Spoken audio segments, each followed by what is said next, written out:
There, it's Heidi Sawyer. Welcome to session 2 of this 3-part series. You're too sensitive, but which kind? This is what we're going to be having a look at today. So in part 1, you discovered what made you intuitive and why you reject it. You also looked at the distinction between psychic and intuitive. You also looked at how to begin to control overwhelm. In this session, what you'll discover is why people have called you in the past or now too sensitive. Why understanding how you use certain foods will give you deeper access to solving your emotions and opening your intuition. And you'll also learn what junk food tells you about your unconscious world. To receive all parts in the free series, you need to visit highlyintuitivepeople.com if you haven't, for instance, seen the first video yet. So intuitive sensitive people feel the unspoken world of everybody else. You feel it through your emotions, you feel it through your body, you feel it through your visual world, you feel it through your wider senses. Your ability to feel the unspoken world is both fascinating and at the same time paralyzing. You might experience this in your workplace, for instance. You feel the unsaid part of the work dynamic, and that can feel extremely uncomfortable. You can feel the politics, you can feel the undertones, you can feel the relationships between other people, whether they are positive or negative. This is something that you're having to process on a daily basis. How does it affect you? How does it impact you? Well, it impacts you in both an emotional way, but also physically. So unless it is especially positive or neutral, you'll feel as an intuitive sensitive that the office politics are overwhelming. So you will feel them in terms of how people interact with each other and how people interact with you. Okay, other places you'll feel it is, including in relationships, you'll feel others' unsaid past or their present, so things that they are not currently speaking about. You will feel it in your system, or you will feel it in your inner world. You'll feel it as a disconnect. You'll feel it as something that's trying to reach you. So what does this mean? This means that you don't feel understood. You feel perhaps unappreciated and overworked. Okay, whether that is in your working life or your home life, you will feel it at some stage or another. You're constantly asked, though, and you think, oh, hang on a second, you're constantly asked for your opinion. What do you think? What do you think? What do you think? But when you give it, they don't want to listen, especially if it speaks the truth. So this experience leaves a gap in your inner world. It leaves a gap. It leaves a gap of feeling in your inner world. That gap is filled with a way to push away what's uncomfortable by shutting off the solar plexus messages. And solar plexus sits here. It's what we relate to as being our gut. This is what we then start to shut off. It's the seat of our intuitive messages, but it's also the place of our emotions. So we do that with eating things. Okay, so we do this constantly with eating things that we know we shouldn't. Okay, and as an intuitive sensitive, I know that you're guilty because we all do that, and it's a way of digesting our emotions, but also processing that of other people's worlds as well as our own. So which type of sensitive are you? Which type of person are you? Which one are you in terms of the main area that you turn to? So when your feelings are raw, and often when our feelings are raw as an intuitive sensitive, we don't know it. We know that something feels out of sort, but we don't necessarily know what name to give it. Okay, so what do you turn to? What do you use? Okay, notice which of the following is the one that resonates with you the most. Now, you may well say to me, oh, Heidi, I have all of these. I'm keen on all of these. But you'll have one that really stands out more than the others. Okay, so generally we are, as intuitive sensitives, we are sugar fiends. Okay, we like our sugar. Okay, so if your main area is chocolate, okay, how do you know if your main area is chocolate? Well, the bar of chocolate started off beginning in the evening as whole in the fridge. Okay, there was a whole bar of chocolate in the fridge. As the evening moves on, you've watched a bit of TV, you've done a few things. As the evening moves on, it magically, you're not quite sure how it happens, but it disappears. It was in there, and then all of a sudden you're screwing up the wrapper and you're putting it in the bin. If you are a chocolate person, if you are the person who breaks these pieces off and puts it back in the fridge, and I know exactly what you do, you'll fold it off really neatly and put it back with the best of intentions. As a chocolate person, if you have a look at your internal world, your hidden fear will be criticism. So if you look into your early life world, did you have quite a strong fear of criticism, or you felt criticized? Because often chocolate people, what they've had is quite a lot of criticism in their early existence. So the chocolate becomes their rebellion, it becomes the resistance, it becomes the stuff you. But instead of being able to vocalize that in the external world, it becomes a stuff you towards the self. It's a way of suppressing our anger as far as that's concerned. Okay, it doesn't mean then that you should just stop eating chocolate, because that doesn't work. What you'll then find is that that energy comes up in a different way. The purpose of telling you this is so that you understand that by acknowledging certain areas, and rather than judging yourself for them, but acknowledging what those emotions, those core emotions are, start to move huge levels of overwhelm on and open you to the deeper part of yourself. So, what happens if you are a cake person? You like a slice. You maybe like two. As far as cake is concerned, and you think, well, there's different types of cake, and it doesn't matter as to what different types of cake there is. Well, if your thing is cake, your hidden fear will be around nurturing. So you'll know that if you think, okay, Heidi, I think I'm a cake and a chocolate person. Well, think about when you are feeling quite vulnerable about something in the world, what is it that you turn to the most? What is it that gives you a sense of fulfillment? If cake is that, your issue will be around nurturing. So part of you, when it feels wounded about something, or it feels unsure or uncertain, what's happening is your internal world is taking you back to the desire for some level of nurturing. It needs some filling. It needs something that's weighty, that's going to sit there and give you a full feeling. Often we do this, and it's astounding. I've taught this area in workshops, just to have a look at how people react to certain things. And the cake people won't even, in a public arena where they've got it in front of them, they won't actually even touch it. They won't touch it, they won't pick it up. It's as though it's something to push away, it's something to reject.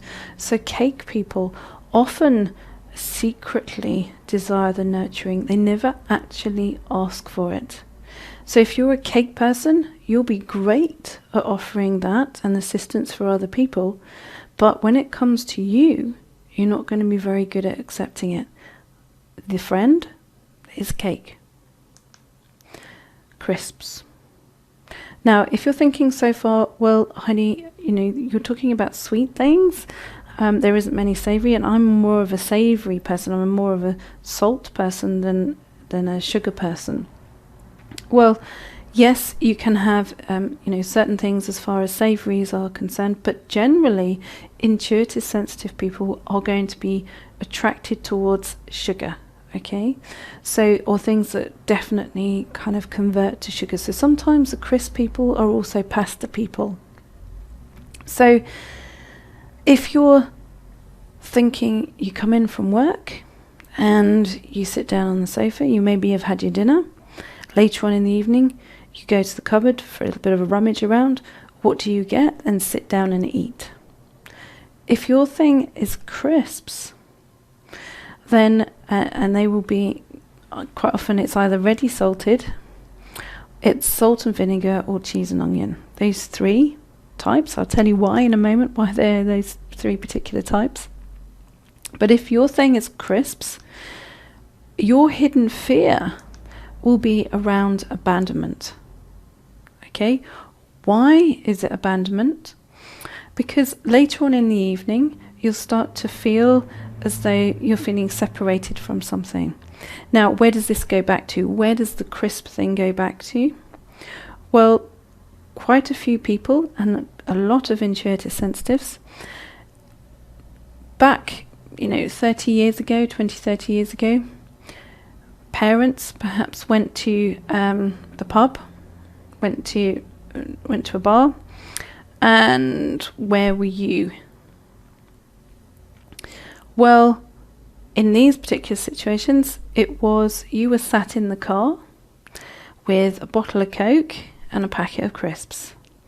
Okay, so it's not everybody's reality as far as that was concerned, but it's enough of a reality to show distinctly that crisps are often to do with you resolving or having coming up a feeling that is around abandonment or a fear of.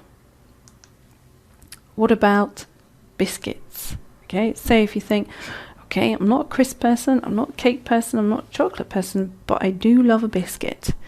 If it's the case where one isn't enough and you like quite a few biscuits, or that you feel that biscuits are the thing of choice, if all of those things were given in front of you. If you're not quite sure which one you are, then if you had all of these things in front of you, which would you actually have? Which of these things so far would you have? So if you're a biscuit person, it tends to be something that is to do with the past, okay?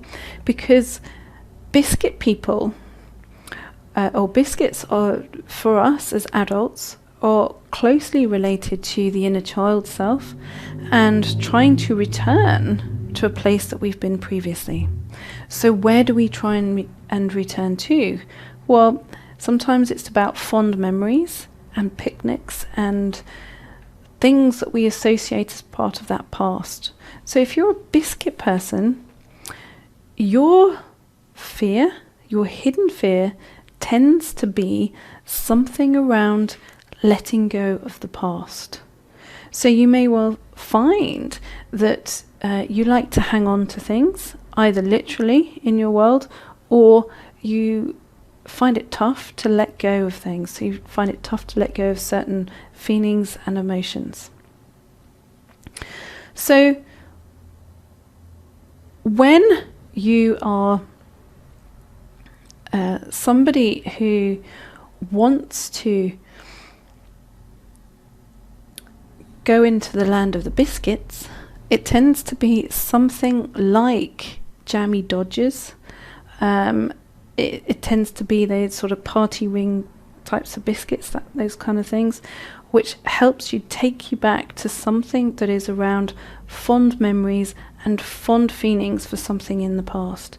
So biscuit people tend to look at their future with their past glasses on. So you will find that when something comes up that you are unsure about or nervous about, you will use past memories and you will project them onto the future in terms of what you think is that potential outcome. Now, when we do all of these things, all of them or any of them, what happens is we are limiting our ability to access the intuitive self. So if we look at things as far as going back to the crisp thing. So when I said, which flavors, say it's usually ready salted, cheese and onion, or salt and vinegar. What's that about?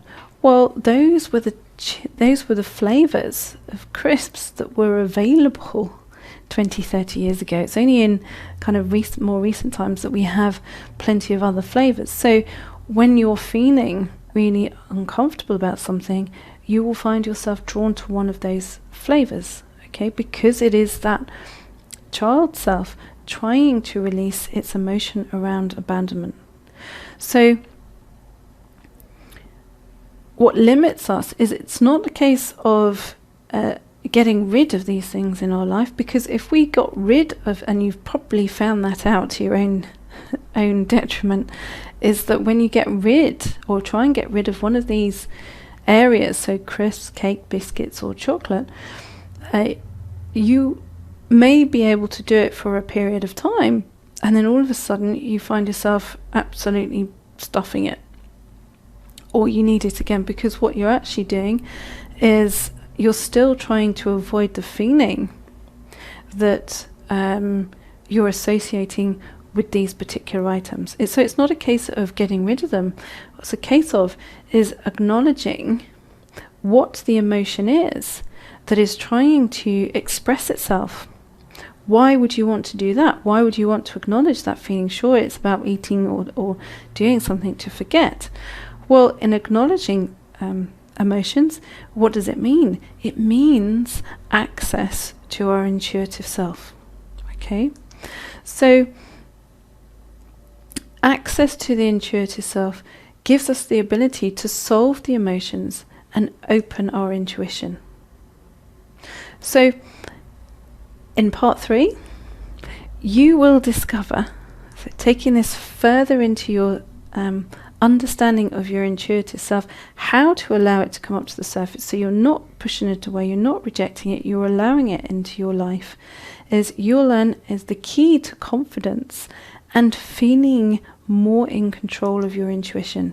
You'll also learn why you have a right brain preference, okay, as an intuitive sensitive, what that means and the power of it. Okay, you'll also understand the evidence of how right brain preference people are now in demand.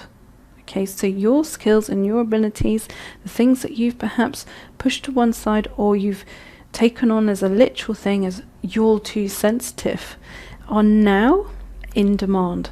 And in the next video, I will show you where you're in demand and exactly why. But remember, your emotional knowledge, okay, opens your intuitive freedom.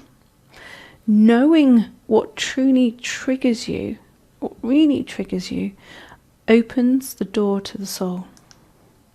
So if you enjoyed this video, you will love my new book, which is, go and take a look at heidisawyer.com/Amazon. Highly Intuitive People. It's all about you.